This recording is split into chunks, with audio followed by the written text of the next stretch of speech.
The moving truck had barely pulled away when I saw her standing on the porch across the street, like she had been waiting for me to come home all these years. Lena Brooks, the same girl who used to roll past my parents' house on a skateboard every summer evening, wind in her hair, knees scraped up, smiling at the world like it had never done anything cruel to her. Only she was not a girl anymore. She was a woman now.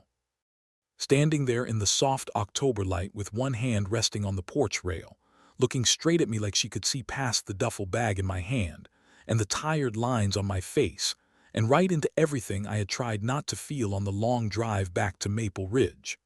My son tugged at my hand before I could look away. Cameron was 5, all curls and wide brown eyes, holding his stuffed elephant under one arm like it had survived war with us. He pointed toward the backyard and asked if the rusty swing set belonged to us. I looked down at him, then back at the old house in front of us. The paint was peeling. The front step leaned a little to the left. The maple tree had grown so tall its branches scratched the roof when the wind picked up. It looked smaller than I remembered. Stranger, too, like it had been frozen in time while I went off and became someone I did not recognize anymore. "Yeah, buddy," I said. "This is our house now." The word house came easy. The word home did not. I had spent the last 7 years calling a lot of places home that never meant anything. Temporary barracks, deployment tents, a cramped apartment in Colorado Springs, a string of dull motel rooms after the divorce while lawyers argued over papers and custody schedules, and what kind of life a little boy was supposed to have after 2 grown people failed each other. I had worn a uniform long enough that people thought they knew me, strong, reliable, disciplined, but the truth was uglier than that. I was tired, tired in my bones, tired in my head, tired of pretending I knew how to build a life when half the time I could barely get through a full day without wondering where I had gone wrong. The moving supervisor came over with a clipboard and asked for my signature. I signed without really looking. I did not own much. A few pieces of furniture from my parents' estate, boxes of Cameron's clothes and toys, 2 duffel bags of my own things, that was it. My whole life looked small packed inside cardboard and old tape. When the truck finally left, the street went quiet, not city quiet, not base quiet, small town quiet, birds in the trees, a lawnmower somewhere far off, a dog barking down the block. Maple Ridge had not changed much. Same sidewalks, same porches. Same kind of place where people knew your business before you did. I had spent most of my life trying to get away from that. Now I was back, standing in my dead parents' driveway with my son pressed against my leg, wondering if coming home made me smart or pathetic. "Daddy," Cameron said, pointing across the street, "that lady is looking at us." I looked up and there she was. Lena raised her hand in a small wave, simple, easy, like no time had passed at all. I lifted my hand back, suddenly too aware of myself, of the extra weight on my frame, of the scar near my jaw, of the hard look I sometimes caught in the mirror now. The boy who had left this street at 18 had been full of plans. The man who came back was just trying to hold things together for one small person who still believed I could fix anything. Lena smiled, not a big smile, just enough to say she remembered me. Just enough to say welcome without making a scene out of it. Then she turned and went back inside. "Do you know her?" Cameron asked. "Yeah," I said. "We grew up around each other. Is she nice?" I looked at the door where she had disappeared. "Yeah, buddy, she's nice." We went inside. The front door still stuck the same way it used to, and I had to shoulder it open after turning the key. The smell hit me first. Dust, old wood. Something faintly sweet that reminded me of my mother. Maybe old potpourri still sitting in some forgotten bowl. Sheets covered the furniture. Water stains marked the ceiling in the living room. The kitchen looked like it had been abandoned halfway through a normal day 2 years ago and never touched again. Cameron stared up at the staircase with wonder. "It looks like a castle." "It looks like a lot of work," I muttered. But he was already running room to room, laughing, claiming spaces like kids do. He picked the bedroom at the end of the hall for his own, the one that used to be mine, and started pulling toys from a box like he had lived there forever.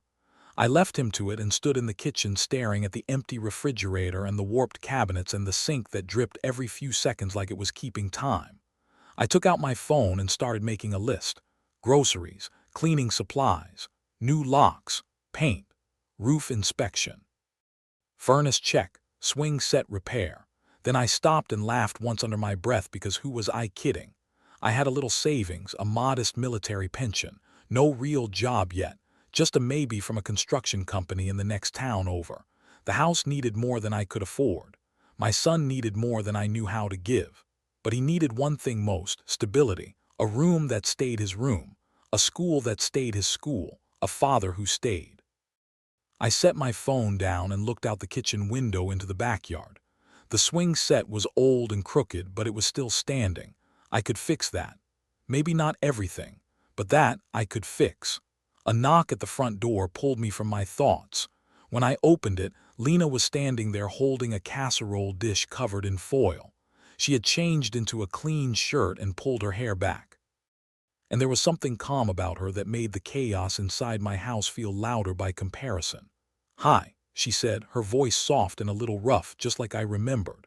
"I figured you probably haven't had time to get groceries yet. It's just lasagna, nothing fancy." For a second I just stared at her.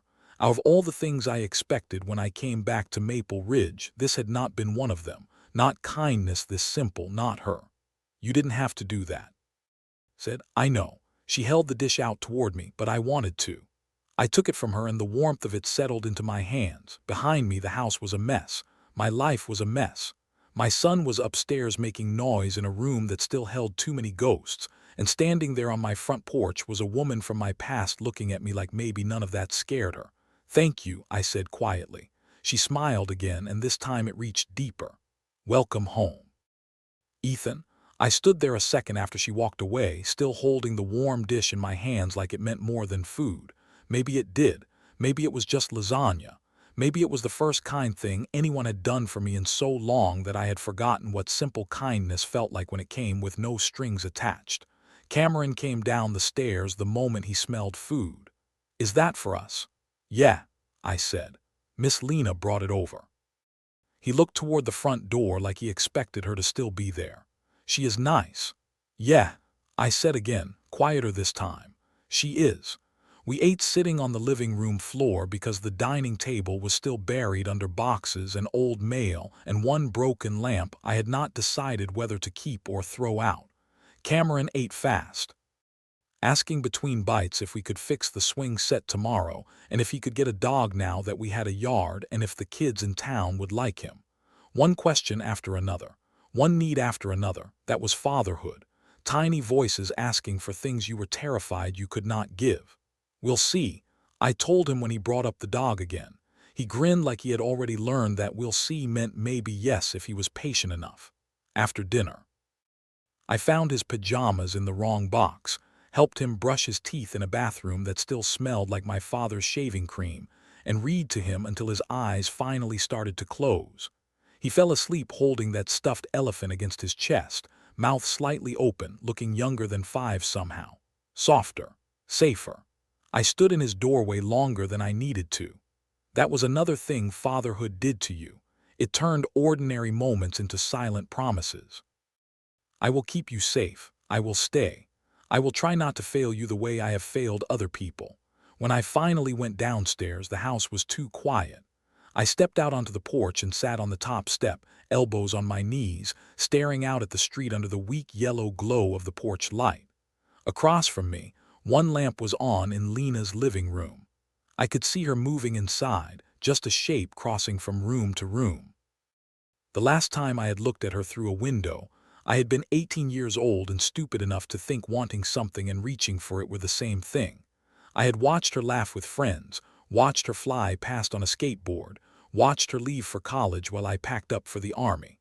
Back then, she had been one of those small-town almosts. Someone I noticed. Someone I never really knew. Now she had brought food to my door and smiled at my son like we mattered. I did not know what to do with that. The next morning, Cameron woke me up at 6 by jumping onto the bed and asking if we had pancake mix. We did not. We had no pancake mix, no cereal, no milk, no eggs, and barely enough peanut butter to make one sad piece of toast. So I made toast, cut it into triangles to make it look more exciting, and poured the last of the orange juice from the cooler I had packed for the drive. Cameron accepted this with the dramatic suffering of a 5-year-old. This is not breakfast. It is absolutely breakfast. It is toast, which is food. He frowned at it like I had personally betrayed him. An hour later we were at the grocery store and I was trying to remember how people bought normal groceries for a normal life. Milk, eggs, bread, fruit, pasta, chicken, cereal, dish soap, toilet paper. All the boring things that meant you were living somewhere instead of passing through it. Halfway through the produce section I heard my name. Ethan Walker. I turned and found Mrs. Chen, my old high school English teacher, standing there with a basket over one arm and the same sharp eyes she had always had. "Mrs. Chen," I said, honestly happy to see her. "How are you?" "Oh, I'm still alive," which is all anyone can ask at my age. Her gaze dropped to Cameron sitting in the cart. "And who is this handsome young man?" "This is my son, Cameron." Cameron gave her a careful look, then lifted one hand in a shy wave. Mrs. Chen smiled like he had just recited Shakespeare. "Well, aren't you lovely?" She told me she had heard I was back in town. Of course she had. Maple Ridge could probably sense a returned resident the same way dogs sense thunderstorms. She asked polite questions. I gave polite answers. Yes, I was staying in my parents' old house. Yes, I was still settling in. Yes, Cameron was starting kindergarten soon. "You look tired," she said finally, not unkindly. I laughed once. "I am tired." She nodded like she knew there was more under that answer than I was saying. Coming home can do that. It stirs things up. Before I could respond, Cameron leaned toward me and whispered loudly, "Can I get down now?" Mrs. Chen laughed. "I think that means your shopping assistant is done with social calls." By the time we got home, it was nearly noon. I carried groceries in while Cameron ran straight to the backyard to inspect the swing set again like it might have fixed itself overnight. I was putting cans into the pantry when there was another knock at the door. This time, Lena stood there holding 2 paper coffee cups in a cardboard tray. "You are going to ruin me," I said before I could stop myself. Mild. "It is just coffee." I took one of the cups and sipped it, black, no sugar, exactly how I drank it. I looked at her. "How did you know?" She shrugged, but there was something amused in her eyes. "You used to get it that way at that coffee place downtown, the one that turned into a yoga studio." I stared at her a second too long. "You remember that?" "I remember a lot of things," she said. There was no flirt in her voice, no game, just truth, quiet and steady. Behind me, the house still looked half abandoned. Boxes stacked in corners, dust on the banister, a life in pieces. But for the first time since I got back, I felt something ease. "Do you want to come in?" I asked. She stepped inside like she belonged there, and maybe that was the moment things really started changing. I watched her glance around the old hallway, the staircase, the faded walls. She ran her fingers lightly over the banister and smiled. "Your mom used to decorate this place so beautifully at Christmas," she said. "I still remember the cookies, snickerdoodles, the best ones in town." I laughed softly. She would have liked hearing that. Lena looked at me then, really looked at me, and something in my chest shifted. From the backyard, Cameron burst through the back door with dirt on his knees and excitement all over his face. "Miss Lena," he said like he had known her forever, "the swing is broken." She crouched down to his level without hesitation. "Then I guess your dad has a project." Cameron nodded hard. "Can you help him?" Lena looked up at me from where she was kneeling beside my son, and I had the strangest feeling that the answer to that question was bigger than either of us wanted to say out loud. "Yeah," she said softly. "I think I can help with that." The next afternoon, Lena came over with groceries in one hand and a small toolbox in the other. Like helping fix a broken swing set and feeding 2 people she barely knew was the most normal thing in the world. Cameron shouted her name before she even reached the porch and ran to open the door for her like she was family. "I brought ingredients for mac and cheese," she said as she stepped inside. "Real mac and cheese, not the kind from a box."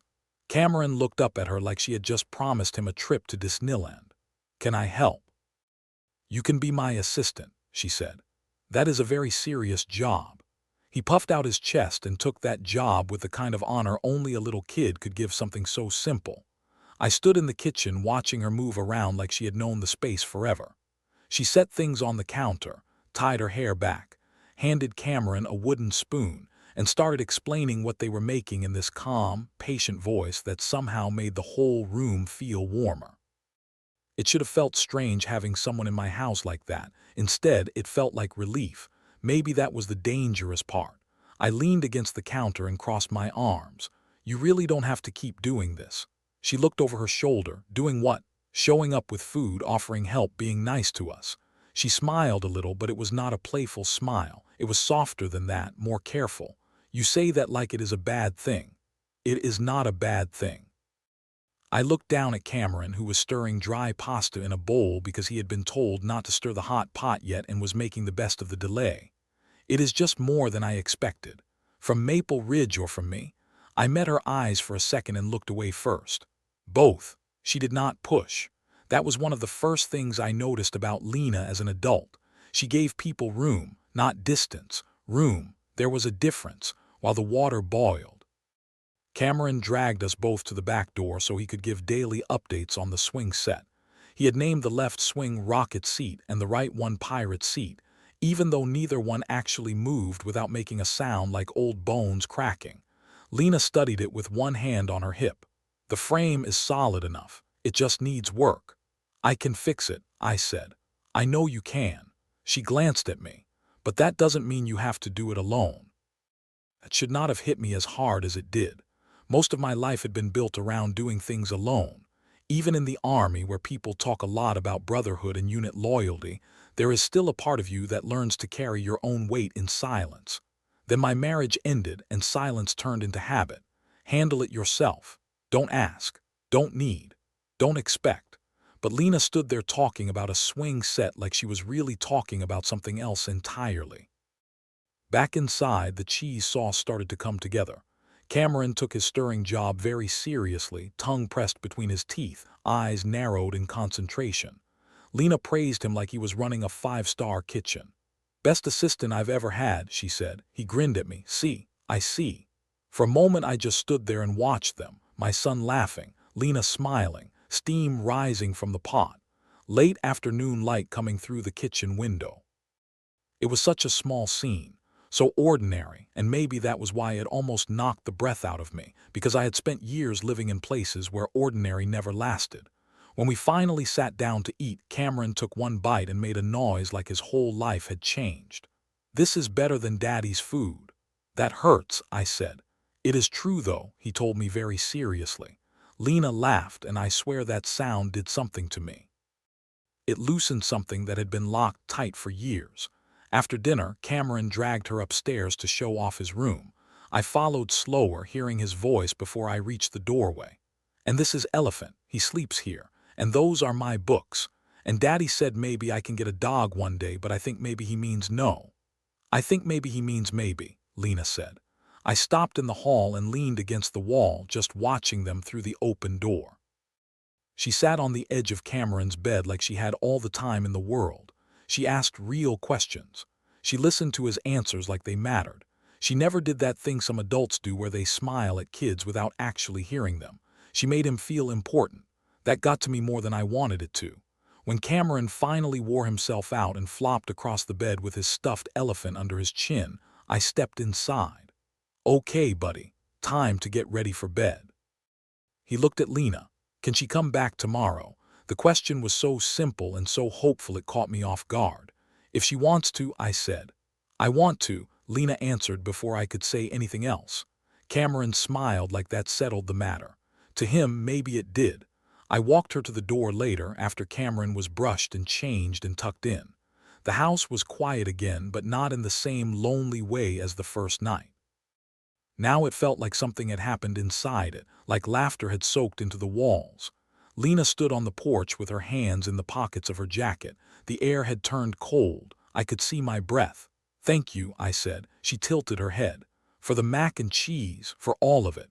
She looked at me for a long second. "You don't always have to sound like you're apologizing when someone does something nice for you." That hit close enough to the truth to make me look away. "I'm still getting used to this," I admitted. "To what?"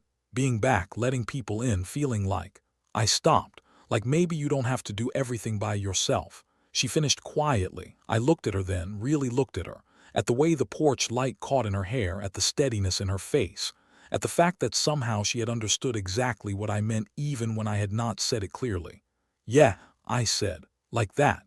She nodded once, like she understood more than I had words for. Then she stepped a little closer and lowered her voice. "You know, Ethan, I am not doing this because I feel sorry for you. I didn't think that." "Good." She held my gaze. "I'm doing it because I want to." There it was again, that simple honesty. No game, no confusion. Just truth placed gently between us. I could hear my own heartbeat in the quiet. Across the street, her porch light glowed warm against the dark. Behind me, my son slept in the room that used to be mine. In front of me stood the one person who had made this whole broken return home feel a little less impossible. I wanted to say something smart, something careful. Instead, what came out was the truth. "I'm glad you live across the street." Her smile changed then, softer, deeper, a little sad maybe, and a little hopeful too. "I'm glad you came back," she said. She turned and walked down the steps before I could answer. I stood there and watched her cross the street, unlock her front door, and disappear inside. A few seconds later, a lamp came on in her living room. I stayed on the porch long after the cold should have driven me in. That night, after I checked on Cameron one more time and made sure every door was locked, my phone buzzed on the kitchen counter. Unknown number. I opened the message. "Thanks for dinner. Cameron is pretty great."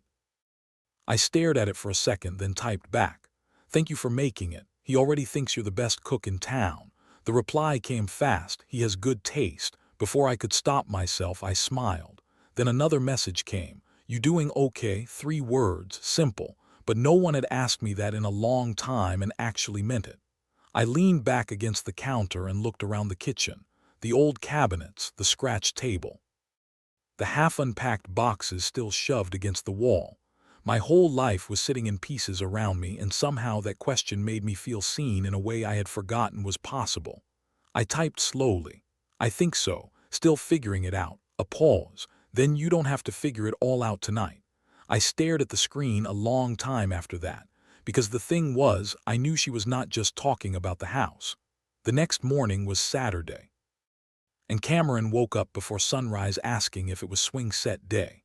I groaned, threw on jeans and an old sweatshirt, and followed him to the backyard with a coffee mug in one hand and a wrench in the other. The grass was still wet with dew.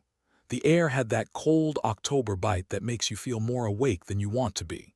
I crouched near the base of the swing set, checking bolts and rust and figuring out what I needed first. A voice came from behind me. I brought reinforcements. I turned and found Lena walking through the back gate with another coffee in one hand and a small paper bag in the other. Cameron ran to her instantly.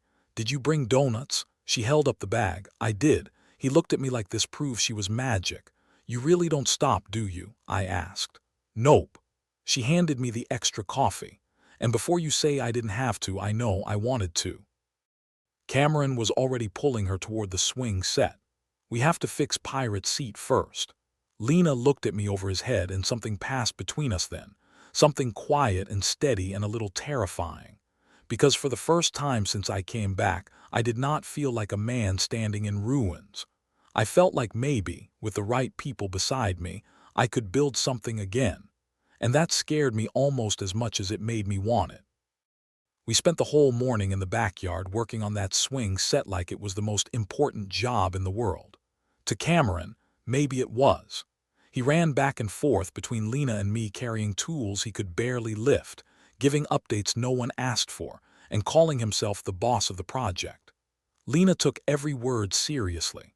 She praised him for handing over the right wrench, nodded like his opinions on paint color mattered, and somehow turned a rusty old frame into the center of his whole day. I had not seen him this happy in a long time. Maybe that was what got me, not just that Lena was kind. A lot of people could be kind for 5 minutes. It was the way she stayed, the way she paid attention, the way she made my son feel safe without trying too hard, like it came naturally to her. By noon, the swing set was solid again. Not pretty yet. It still needed sanding and paint. But it was safe. Cameron climbed onto one of the swings right away and kicked off the ground with all the faith in the world. "Look at me," he yelled. "Look how high I am." "I see you, buddy," I called. Lena stood beside me with her hands shoved into the pockets of her jacket, smiling as she watched him. "You fixed it. We fixed it."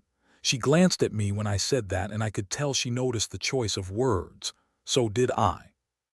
Cameron dragged us inside for lunch after that, and we made grilled cheese sandwiches and tomato soup because it was all I had that made sense together.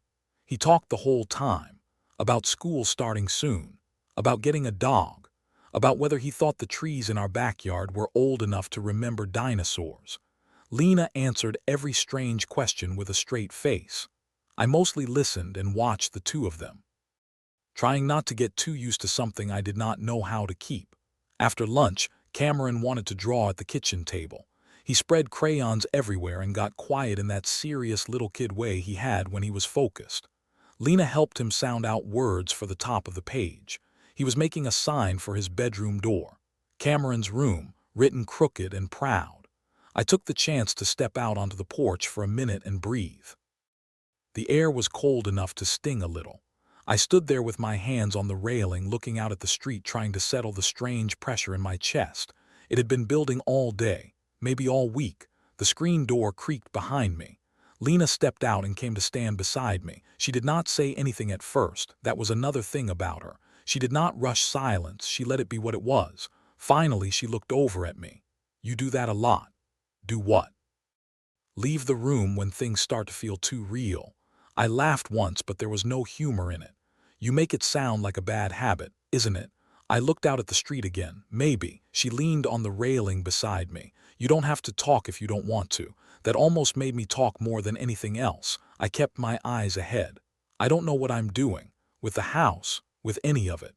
The words came easier once they started. "I don't know how to be back here. I don't know how to be the kind of dad Cameron needs every single day.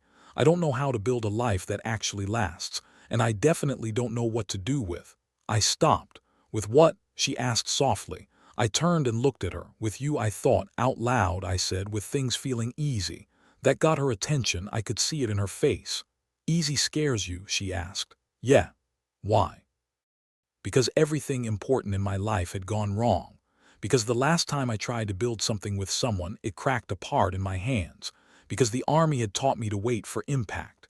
Because peace felt temporary and happiness felt like something that belonged to other people." I did not say all of that. I just said the truest part. Because when something feels good, I start waiting for the part where I lose it. Lena was quiet a moment after that. Then she said, "That makes sense." No lecture, no fake reassurance, just that. "It does?" I asked. "Yeah, it makes perfect sense." She folded her arms against the cold. "But Ethan, just because you are scared of losing something does not mean you should refuse to have it."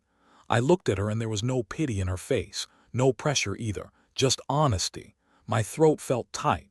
Inside, Cameron laughed at something he had drawn and the sound carried through the screen door. We both glanced back toward it.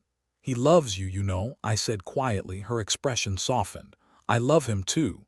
The words hit me hard enough that I had to look away for a second. When I looked back, she was still watching me. "And I care about you," she said. She said it simply. No dramatic pause, no big speech, just the truth. "I know this is fast," she went on. "And maybe it scares you, maybe it scares me too. But I need to be honest about it because I think you deserve honesty. I care about being here. I care about him. And I care about you more than I planned to." For a second, the whole world went very still. I had imagined this moment a dozen different ways since I came back. In every version, I ruined it by saying too much or not enough. In every version, I got it wrong. But standing there on that old porch, with my son's laughter drifting through the house and the woman I could not stop thinking about looking at me like I was worth knowing, the truth came out before fear could stop it. "I care about you too." Her eyes searched mine like she was making sure I meant it. "I don't know how to do this perfectly," I said. "I don't know how to move slow and be careful and still tell the truth. I just know that when you're here, everything feels lighter. And when you're not here." I noticed that too much. A small smile touched her mouth, but her eyes were bright. That sounded pretty honest to me. I laughed softly and shook my head. "You make it hard to hide." Good. The word was gentle, but it landed deep. We stood there looking at each other, and I could feel the moment shifting. moving towards something that would change things no matter what happened next. I could have stepped back. I could have made a joke. I could have let fear win one more time instead. I moved closer, slow enough for her to stop me, slow enough for both of us to know this was a choice. She did not move away. When I kissed her, it was careful at first, soft, like both of us knew how much could break if we were reckless. But the second she kissed me back, something in me gave way, not control, something older than that, something heavier, relief. When we pulled apart, her forehead rested lightly against mine. We were both breathing harder than we should have been for something so quiet.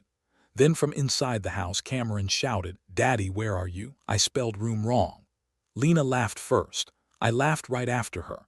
And just like that, the moment became ours in the most real way possible. No music, no perfect timing. Just my son inside needing help with crayons and letters and life moving forward whether I was ready or not. I touched her face once, brief and careful. "I should go help him." "Yeah," she said softly, "you should." But when I turned toward the door, she caught my hand for 1 second. "Ethan." I looked back. "Welcome home," she said again. This time the word felt different, not like a place I had inherited, not like a house full of ghosts and unfinished repairs, like a choice, like a beginning. That evening, after Lena went back across the street and Cameron was asleep upstairs with his crooked sign hanging proudly on his door, I sat alone on the porch and looked out at the quiet street. Across from me, Lena's living room lamp was on. I touched my mouth once without thinking. For the first time in years, I was not sitting there wondering what I had ruined. I was wondering what might still be possible, and that felt a lot like hope.